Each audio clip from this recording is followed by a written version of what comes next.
Welcome back, everyone, to Dr. Byrnes' TOEFL Show. Today, we have another session focusing on tone in email writing. Specifically, what type of tone is needed when you need to complain while also giving constructive advice on how to improve in the future. Let's first look at this email together. Hi, Kevin. I hope you are doing well. I am writing to share my experience with the restaurant in downtown on 30th Street that you recommended for our company dinner meeting. My team and I were disappointed by the restaurant.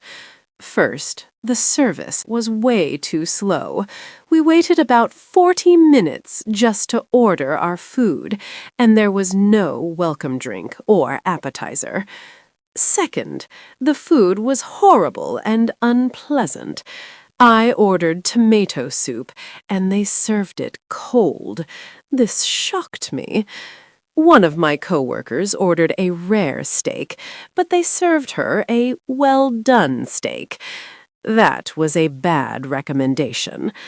I hope next time you will look at Google reviews, read them, and check how many stars the restaurant has. Sincerely, Miss Condescending. Okay, let's evaluate this email together. First, it has a good beginning. Hi, Kevin is appropriate because this is a semi-formal situation where you know Kevin well enough. The email also has a clear purpose. The writer immediately states why they are writing, to share an experience at the restaurant. TOEFL examiners like emails that clearly state the purpose right at the start. The email shows an organized structure as well. It uses paragraphs and a list-like format. First, the service problem, then the food problem. Presenting information in this order makes it easier to follow. There are also specific examples included. Phrases like tomato soup was served cold and a rare steak was served well done give concrete details.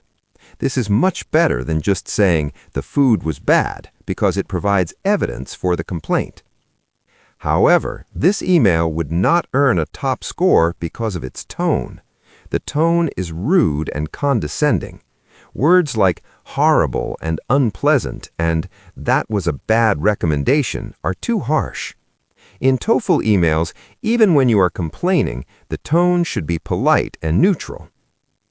The email also contains overly emotional reactions. For example, "This shocked me" makes the writer sound dramatic. In TOEFL writing, it's important to tone down emotional language and focus on the facts. The last paragraph is especially problematic. "That was a bad recommendation" comes across as harsh and mean. The sentence, "I hope next time you will look at Google reviews, read them, and check how many stars the restaurant has," is condescending and patronizing. These kinds of statements can hurt your score because they make the email sound disrespectful. Now that we've looked at the email, the main problem is that it comes across as rude and harsh. The key question is, how can we give criticism in a way that is constructive and helpful rather than hurtful or mean? Step 1. Use polite and neutral language. The first step is to avoid emotionally charged words. In the original email, terms like horrible, unpleasant, and bad sound very harsh and can make the writer seem angry or rude. In TOEFL writing, your goal is to communicate clearly while remaining respectful. A better way to express the same ideas would be, "The food did not meet our expectations," or "The recommendation didn't hit the mark."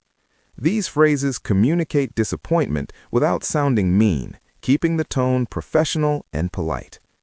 Step 2. Focus on facts, not feelings. Instead of using adjectives like frustrating or outrageous, describe exactly what happened in a neutral way.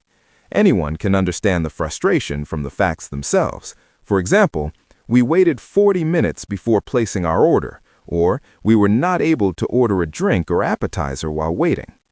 By focusing on facts, your email communicates the problem clearly without sounding emotional or exaggerated. Step 3. Don't ever use "you will." When giving feedback or criticism, avoid using the phrase, "you will." Even though will can indicate the future, as in, "it will rain tonight," when it is used with you, it often sounds like a command rather than a neutral future statement. In other words, using "you will" implies authority or insistence. It is essentially the same as saying, "do as I command." Examples: you will listen to me. You will do as you are told. You will follow my lead. In each of these cases, the speaker is not predicting the future, but forcing the other person to act. So, in a sentence like, "you will check the reviews," it does not sound like a simple prediction. Instead, it comes across as a command or order, almost as if the writer is saying, "I am making you check the reviews."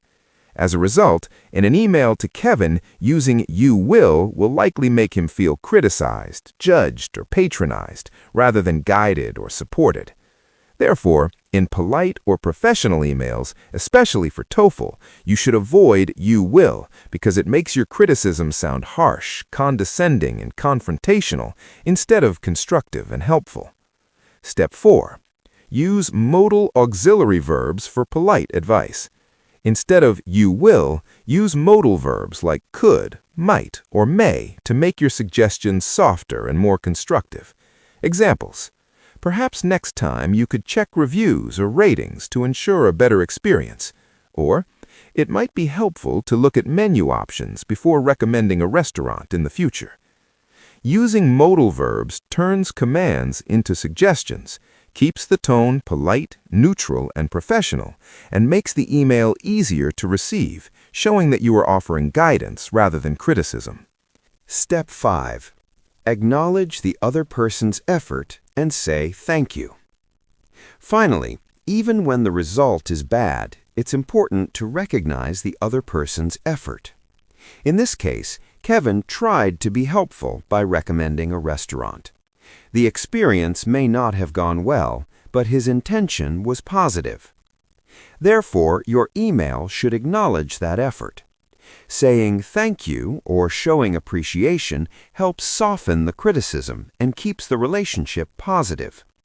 It shows that you are not attacking the person, but simply giving feedback about the situation.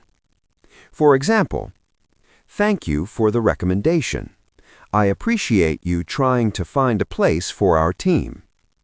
Or, "I appreciate your suggestion and the effort you put into organizing the dinner." As a result, the reader is more likely to receive your feedback openly, rather than defensively. In other words, appreciation balances criticism. It communicates, "I understand you were trying to help. I respect your effort, even if the outcome was not what we hoped for." This step is especially important in TOEFL email writing because examiners look for a tone that is not only polite and clear, but also considerate and respectful. This is a sample with a perfect tone when providing criticism. Hi, Kevin. I hope this message finds you well. I wanted to share some feedback On the restaurant you recommended for our team dinner. While we appreciated the suggestion, our experience fell a bit short of expectations. The service was quite slow. We waited about 40 minutes before placing our order, and we couldn't even order a drink or appetizer while waiting. Some of the food also did not arrive as requested. My tomato soup was served cold, and a coworker's rare steak was overcooked. I really appreciate your effort in recommending a place for us. For future recommendations, it might be helpful to research ratings, read recent reviews, and check the menu carefully to ensure a smoother experience for everyone. Sincerely, Mr. Considerate. That's a wrap for today. If you're looking for high-quality TOEFL resources, check out Dr. Byrnes' mock test course. We currently offer 7 full TOEFL mock test sets, and a dozen more sets will be added in the next few weeks, bringing the total to 20 complete sets. All tests are designed to match the real TOEFL level, as Dr. Byrnes has carefully examined official ETS samples and emulated the same difficulty and format. You'll get interactive practice for reading, listening, writing, including sentence-building tasks. Dr. Byrnes will grade your writing and speaking responses and provide personalized feedback directly to you. Check it out at www.nanhibyrnes.com.